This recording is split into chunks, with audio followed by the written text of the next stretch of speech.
Assalamualaikum warahmatullahi wabarakatuh.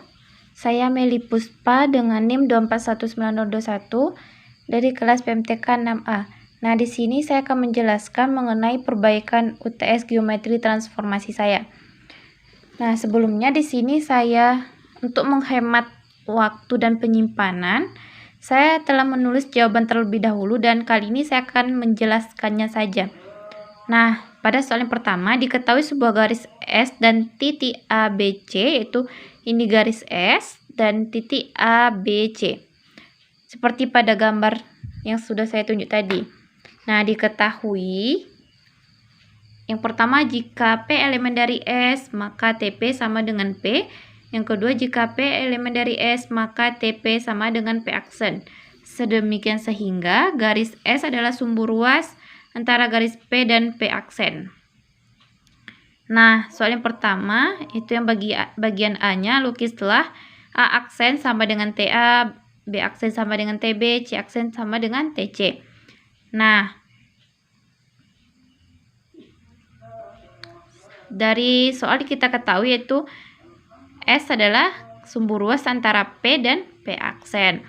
Maka dapat kita simpulkan S juga merupakan sumbu ruas antara garis A dan A aksen, B dengan B aksen, dan C dengan C aksen. Nah, seperti inilah gambar dari A aksen, B aksen, dan C aksen. Nah, soal yang B, apakah T suatu transformasi? Untuk membuktikan dia transformasi, maka buktikan terlebih dahulu ia surjektif dan injektif.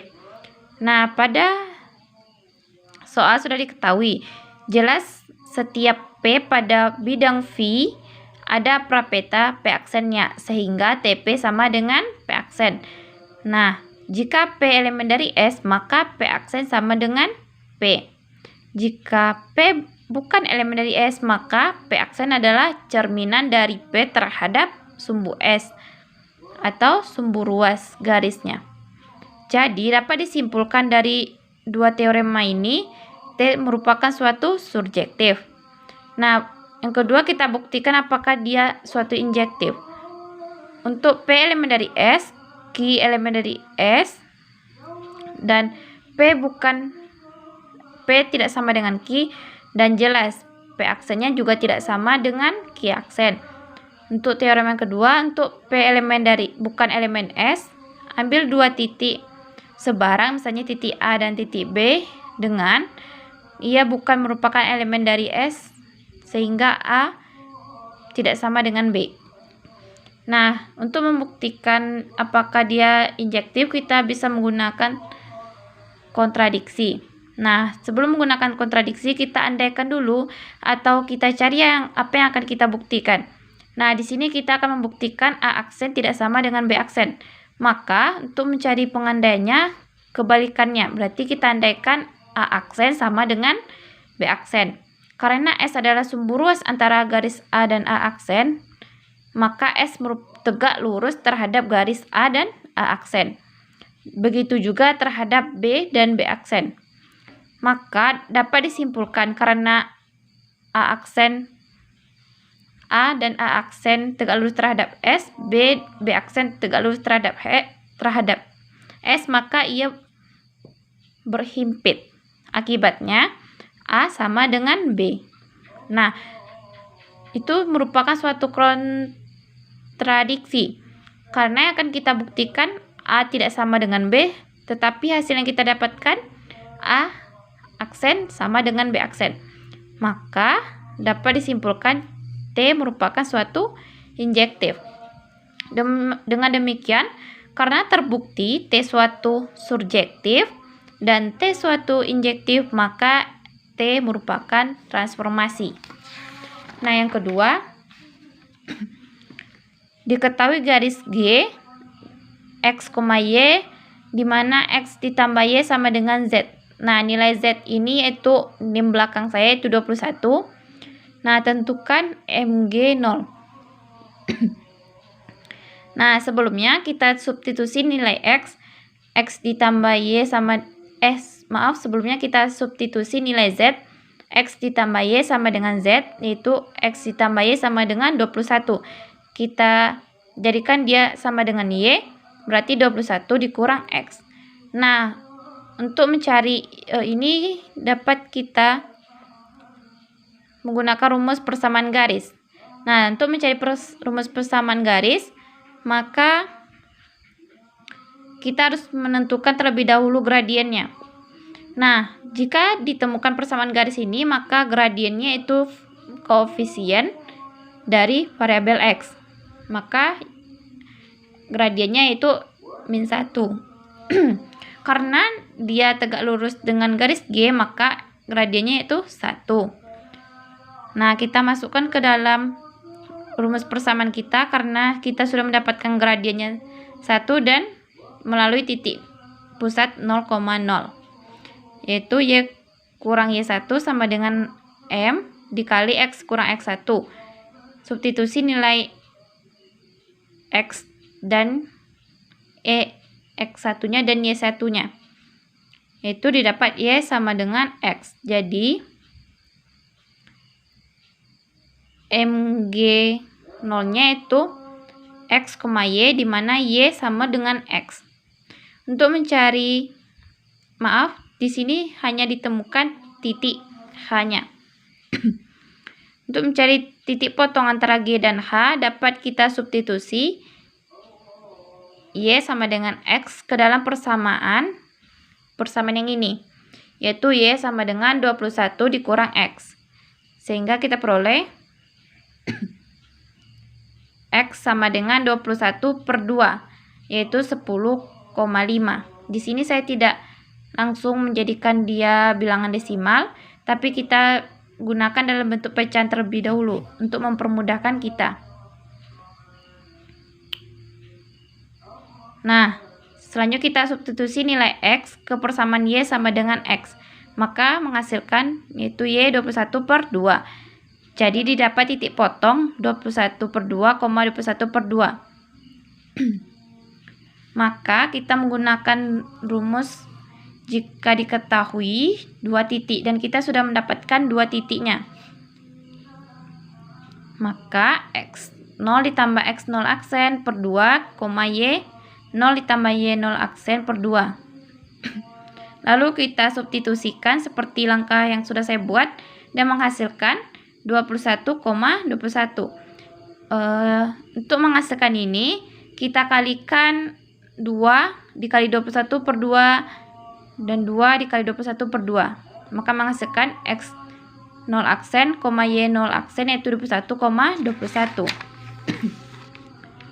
Selanjutnya yang B, tentukan MGA dengan A dengan titik A yaitu 1,2 dan tegak lurus terhadap garis titik G dengan gradiennya itu 1.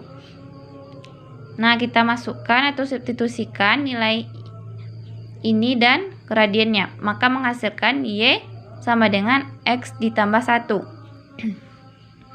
Selanjutnya, sama seperti langkah tadi, kita cari titik potong antara G dan H dengan mensubstitusikan, di sini saya salah, yaitu Y sama dengan 21 dikurang X ke dalam persamaan yang kita dapat tadi, yaitu persamaan ini. Nah, menghasilkan X-nya 10,5 dan Y-nya juga 10,5. Maka didapat titik potongnya itu 10,5, dan merupakan garis tengah antara garis 0 dan 0 aksen. Nah, selanjutnya kita gunakan rumus persamaan garis yang didapat menggunakan jika diketahui 2 titik. Nah, sehingga seperti langkah yang tadi menghasilkan 20,19, yaitu titik A aksennya. Nah, yang C, jika P yaitu X, X ditambah 1, tentukan P apabila MGP sama dengan P. Karena MGP sama dengan P, maka P elemen P dimana nilai P-nya itu X di koma X ditambah 1 dan Q X, Y, dimana X ditambah Y sama dengan 21. Nah, kita substitusikan nilai X ditambah Y. Nilai Y-nya ini X dan ini Y. Ini nilai X dan ini nilai Y.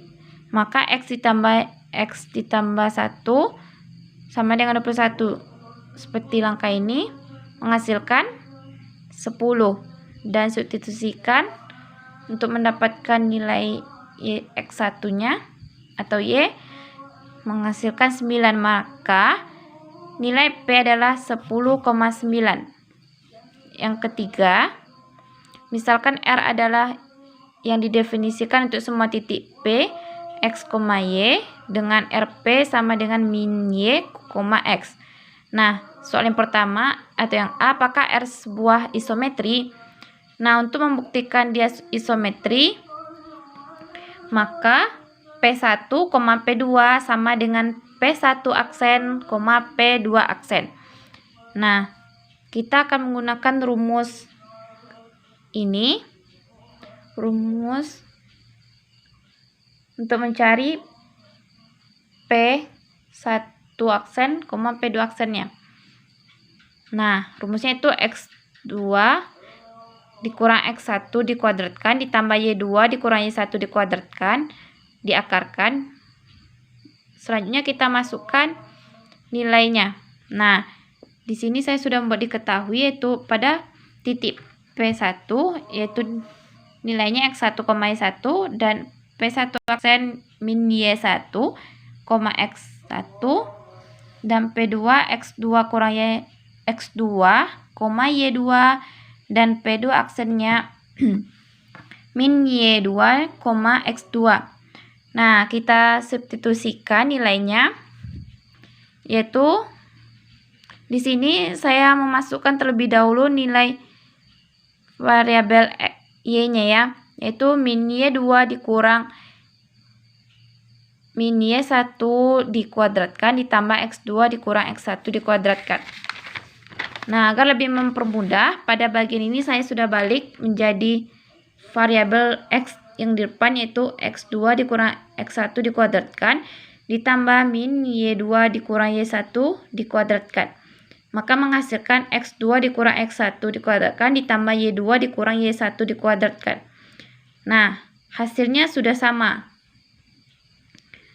Kenapa saya bilang sama? Karena untuk mencari rumus persamaan garis atau panjang dari persamaan garis yang melalui dua titik sudah menggunakan rumus ini. Maka dapat disimpulkan P1, P2 sama dengan P1 aksen, P2 aksen. Maka terbuktilah R adalah isometri. Soal yang B, apakah R isometri langsung atau isometri lawan?